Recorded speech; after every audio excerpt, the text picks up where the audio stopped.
guys? Welcome back to the channel. Today's video going to be going over the trades we end up taking on Friday, as well as the game plan going into this week. So I didn't have a video up the last couple days. There hasn't been that much opportunity with how much we've just been ripping. There's not a lot of setups for getting formed because we literally have been going straight vertical, so it's been a little bit hard to get entries. But I did take a few shorts last week. I know I didn't have a video up. I didn't have really many videos up last week. And pretty much the trades I ended up taking on Monday, or no, what day? On Tuesday, I ended up scaling into a swing short. The reason behind it was the rip was so extended. We were sitting at massive spots in the monthly contracts, which we ended up breaking through the monthly 50. So yeah, that's why I ended up stopping out on it. We were just not getting a pullback, so following day I ended up stopping out on it. And then on Monday, I ended up trying a short down here at, let's see, at 35, so 67.35. It was all the way up in here, my bad. So we ended up taking a short off of this 68.36 level. I know you guys can see, hindsight, we ended up holding that level. When I ended up opening my chart up, I had extended hours on, so I already saw that, you know, pre-market we closed below this level. We were looking at a retest of it, so that's why I did end up taking a short off of it. I ended up going with a 5-point stop on this. I stopped out for 5 points because I saw 30-minute candle was starting to hold after I saw that we ended up not closing below it, or we opened like above it on the 30 minutes. So ended up stopping out of that for 5 points, and then like I said, scaled into a swing short on the following day. I think let's see here. So on the 14th. So I ended up scaling into a short somewhere on this move higher up in this 100% mark fib, and yeah, I ended up getting stopped out of that, which was like I think like 40-50%. On like a week or two out expiration.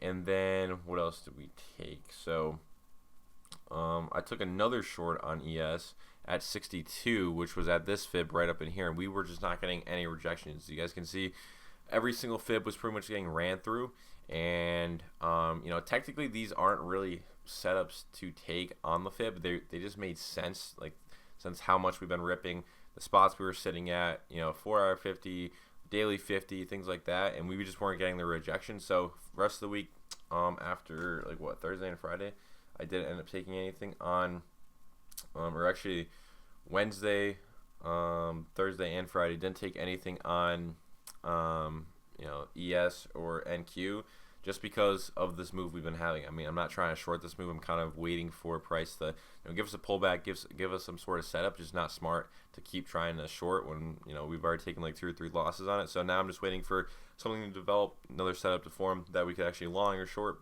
based off of. So that's kind of how the week went. I did take some individual trades on some stocks, which I'll go over after we go through the game plan for SPY, ES, and what we look like. So when it comes to the premiums now, next week or tomorrow, 6 p.m., futures open, and I think we're going to be opening red. I think the weekend futures are down like 250 points on NQ, so probably gapping down tomorrow, like a percent if I had to guess.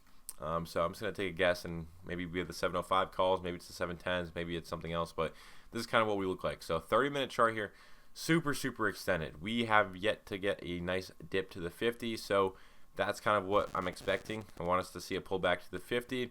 You know, with the gap down, that makes complete sense. So what are we going to be looking for after that? I mean, obviously we get the 30-minute 50 pullback. We're going to be lining up with these higher time frame 50s. And, you know, if there's some sort of long we could take off of that, that would be great. Daily chart doesn't even have a 50. So, I mean, ideally, we get a solid gap down and drop, and we could, you know, long a fib level that lines up with this 50. And yeah, I mean, that's pretty much the game plan for tomorrow.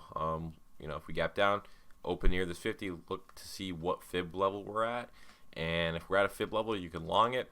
And if we're not at a fib level and we start to cross, this chart starts to cross down and go negative, probably not going to be taking a fib trade off of that. So yeah, and of course, when this chart 10 SMA crosses down below this 50, with the 50 being flat or curled down, that's when we will be entering a new neutral range and possibly getting a new set of fibs. So if that 30-minute chart does cross negative, will probably be between 71.30, 69.65, because that's, I mean, this is a pretty big range. So if I had to guess, that's where we're going to be if that 30-minute chart crosses down, and this will be the range. And if we break below 69.65, we end up using this recent high as our new pivot high. So we flip the 0% mark, which is down here, and the 100% mark So 0% gets dragged all the way up to this high, 100% gets dragged to where the 0% mark is at. If we break back out above 71.30, then fibs stay the same. They don't change because we already have the 100% mark up in here as our top pivot. And these are just the extensions over that. So that's kind of how you go about with the fibs. Tomorrow I feel like we will get that long opportunity.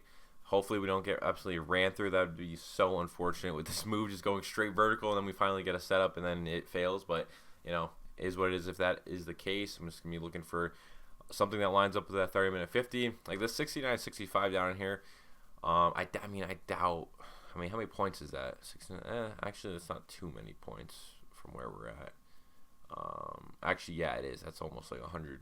Yeah, I doubt. We would need a pretty big drop to get to that level. If anything, it might be this 71.30. Actually, I think we're probably gonna open below these two fibs if I had to guess tomorrow, because this is 71.30. That's only like a 30-point drop or so on ES. So maybe we open right up at that level, or we open between these two fibs. So tomorrow, just look for some sort of fib level that lines up with a 30-minute 50 to go long, or if we get some sort of 0DT cross, you could also take that. And yeah, that's pretty much all I got for the game plan for tomorrow. When it comes to the regular stock plays, we end up taking a solid one on ONDS. So pretty much, I saw the next week's contracts on the 20 for this week coming up. We're crossing on the 30-minute here, and you guys can see what happened. 10 SMA going above the 50. I ended up getting in this, I think, on Thursday. I ended up holding this for a couple days, I think. Or actually on Wednesday, I think I took this. Yeah, Wednesday we took this. And yeah, we took this to 12 calls for May 15th. And look at this move. Very nice move. These were up like 50 to 60% on this spike right up in here. I didn't even sell on this move. I ended up selling on this next leg up in here. Trimmed half off for 50%. Tomorrow, probably going to be getting out of this if we gap down, because, we're going to end up crossing negative here.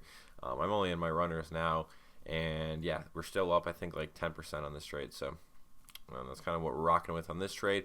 Very simple concept. Yes, was a solid trade. So that's pretty much what we ended up doing last week, and that's the game plan going into tomorrow. 0DT cross, either side of the premium, or fib long that we could take that lines up with the higher time frame 50s, 30-minute, 1 hour, 2 hour, 4 hour. All those 50s will support a nice fib trade. So yeah, that's all I got. If you guys enjoyed, drop a sub, join the Court if you want to learn. I'm out. Peace.